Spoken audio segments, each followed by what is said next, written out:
दोस्तों आज के समय में भारत बड़ी ही तेजी से आगे बढ़ रहा है, चाहे वो इकोनॉमी के मामले में हो या फिर देश के रूप में उसके पावर के मामले में। हर सेक्टर में आज भारत तेजी से विकास कर रहा है और कई चीजों में तो विकसित देशों को भी पीछे छोड़ता जा रहा है। आज हम इस वीडियो में भारत के 10 मेगा प्रोजेक्ट यानी कि भारत के 10 सबसे बड़े प्रोजेक्ट के बारे में बात करेंगे जो 2023 तक भारत को बदल कर रख देंगे, जिनके बारे में जानने के बाद आप भी गर्व से कहेंगे सारे जहां से अच्छा हिंदुस्तान हमारा। ये वीडियो बड़ी ही दिलचस्प होने वाली है, तो हमारे साथ अंत तक जरूर बने रहिएगा और आपसे एक निवेदन है कि कमेंट में जय हिंद जरूर लिख दीजिएगा। तो चलिए वीडियो शुरू करते हैं।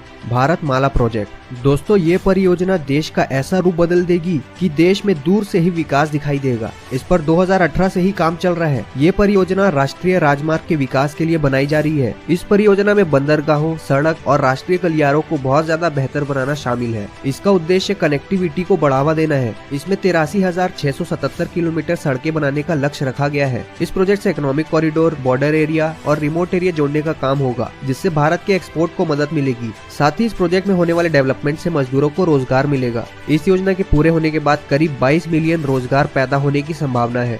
Bullet train.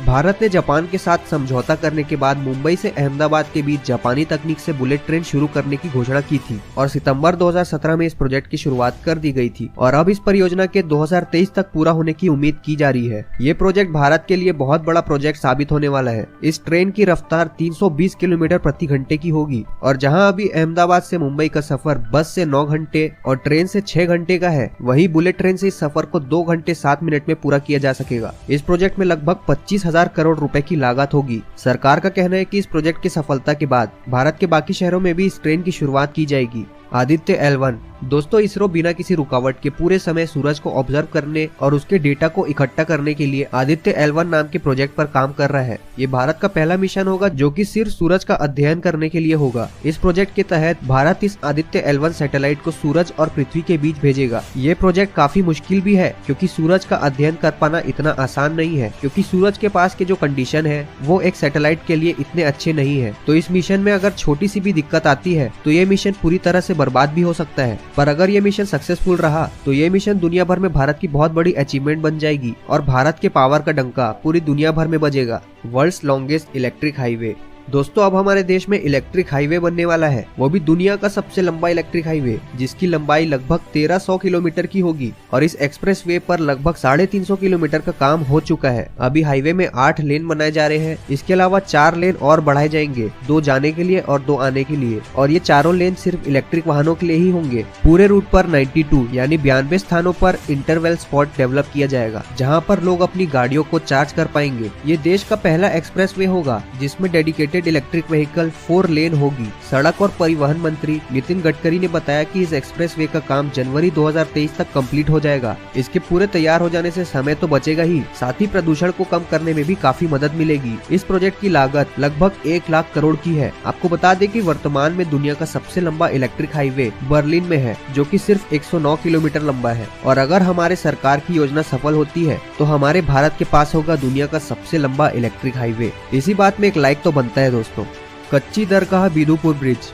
ये ब्रिज आने वाले समय में बिहार में एक पहचान के रूप में उभरेगा। ये ब्रिज बनने के बाद भारत का दूसरा सबसे बड़ा वाटर ब्रिज होगा, जो कि 9.76 किलोमीटर लंबा होगा। इस ब्रिज के बनने की शुरुआत साल 2015 में हुई थी, जिसके पूरे होने का अनुमान 2023 तक लगाया जा रहा है। ये ब्रिज पटना की कच्ची दरगाह से बिदुपुर तक जाएगा। इसके बन जाने के बाद महात्मा गांधी सेतु का लोड करीब आधा हो जाएगा। पटना से बिदुपुर जाने के लिए अभी एकमात्र महात्मा गांधी सेतु पुल ही है। ये पुल अंग्रेजों के द्वारा बनवाया गया था और इस समय इस पुल की हालत काफी खस्ता हो चुकी है, जिसकी वजह से यहाँ घंटों जाम लगता है। साथ ही आए दिन सड़क दुर्घटनाएं भी होती रहती है। कच्ची दरगाह बिदुपुर ब्रिज बनाने की लागत करीब 3,115 करोड़ रुपए की बताई जा रही है।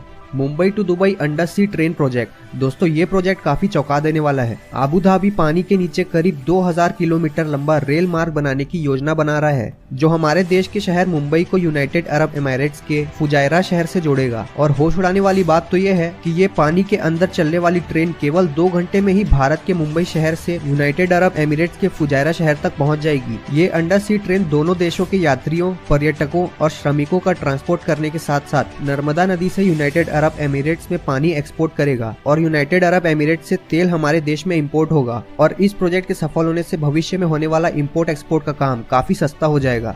River interlinking project. दोस्तों भारत में आज भी कई ऐसे राज्य हैं जिनको हर साल बाढ़ का सामना करना पड़ता है और वही कुछ राज्य ऐसे हैं जहां हर साल सूखा पड़ता है। साल 1999 में उस समय के पीएम अटल बिहारी वाजपेयी ने इस परेशानी को देखा और इससे निपटने के लिए उन्होंने इस योजना की शुरुआत की। पर जब तक इस योजना पर काम हो पाता तब तक सरकार ही बदल गई, जिसके बाद इस योजना को रोक दिया गया था। अब करीब 20 साल बाद बीजेपी की सरकार में इस प्रोजेक्ट को दोबारा शुरू किया गया। ये एक सिविल इंजीनियरिंग योजना है जिसका उद्देश्य भारतीय नदियों को जलाशयों और नहरों के माध्यम से आपस में जोड़ना है, जिसकी मदद से किसानों को खेती के लिए मानसून के सहारे नहीं रहना पड़ेगा। साथ ही बाढ़ और सूखे के समय पानी की मांग और कमी को पूरा किया जा सकेगा। इस योजना के तहत भारत की 60 नदियों को आपस में जोड़ा जाएगा, जिसमें से एक गंगा नदी भी है और इस योजना को 3 हिस्सों में बांटा गया है।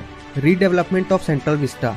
इस प्रोजेक्ट के अंदर भारत की कई ऐसी चीजें हैं जिनको रीडेवलप किया जा रहा है, जिसमें से एक भारत का इस समय का संसद भवन भी है, जिसे 1927 में ब्रिटिशर्स के द्वारा बनाया गया था। वर्तमान के संसद भवन में केवल 790 सांसदों के बैठने की ही व्यवस्था है, लेकिन जो संसद भवन नया बनवाया जा रहा है उसमें 1272 सांसदों के बैठने की व्यवस्था होगी, जिसमें लोकसभा के 888 सांसद और राज्यसभा के 384 सांसद बैठ सकेंगे और इस संसद भवन में 4 फ्लोर्स होंगे। इसके बनने की शुरुआत सितंबर 2021 में हो गई थी और इसका फेज 1 2022 में बनकर तैयार हो चुका है, जिसका उद्घाटन खुद प्रधानमंत्री नरेंद्र मोदी ने किया था। फरवरी या मार्च 2023 तक इसके पूरे होने की संभावना है। ये प्रोजेक्ट करीब 1.5 एकड़ में फैला हुआ है और इसको बनाने की कुल लागत 20,000 करोड़ की है। इसका पूरा काम टाटा प्रोजेक्ट को दिया गया है, जिसमें प्रधानमंत्री और राष्ट्रपति के लिए भी नए भवन बनवाए जाएंगे।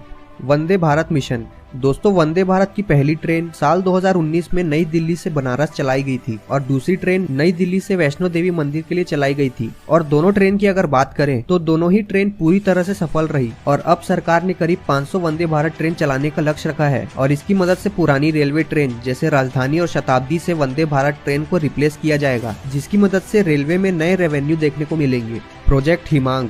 दोस्तों इस प्रोजेक्ट को आप आज तक का सबसे बेस्ट प्रोजेक्ट कह सकते हैं, वो भी भारत ही नहीं पूरी दुनिया का सबसे बेस्ट प्रोजेक्ट। इसे बॉर्डर रोड ऑर्गेनाइजेशन ने 1985 में शुरू किया था। अब आप सोच रहे होंगे कि इसमें इतना टाइम क्यों लग रहा है, तो आपको बता दें कि ये दुनिया की सबसे पहली मोटर रोड है जो कि ग्लेशियरों में बनाई जा रही है। ये सड़क पूर्वी लद्दाख में सासोमा से सासियर तक बनवाई जा रही है और इस जगह की ऊंचाई 17,800 फीट है। ऐसी बर्फीली जगहों में ठंड के अलावा हिमस्खलन यानी एवेलांच का खतरा हमेशा बना रहता है। मौसम की वजह से इस प्रोजेक्ट को पूरा कर पाना काफी मुश्किल रहा, लेकिन भारत के लिए कुछ भी नामुमकिन नहीं है। इसके पूरे होने की संभावना 2023 तक की जा रही है। तो दोस्तों हमें बताइएगा आपको इनमें से कौन सा प्रोजेक्ट सबसे बेहतरीन लगा और कौन से प्रोजेक्ट के पूरे होने से आपके जीवन में भी बदलाव आ सकता है। अगर आपको भारत को बदलते देख और आगे बढ़ते देख गर्व महसूस हुआ तो इस वीडियो को ज्यादा से ज्यादा लाइक करें और अपने दोस्तों के साथ शेयर करें। ऐसे ही दिलचस्प जानकारियों के लिए हमारे चैनल को सब्सक्राइब करने के साथ साथ नोटिफिकेशन बेल को भी ऑन कर ले। तो मिलते हैं अगले वीडियो में एक नई कीमती जानकारी के साथ। जय हिंद, जय भारत।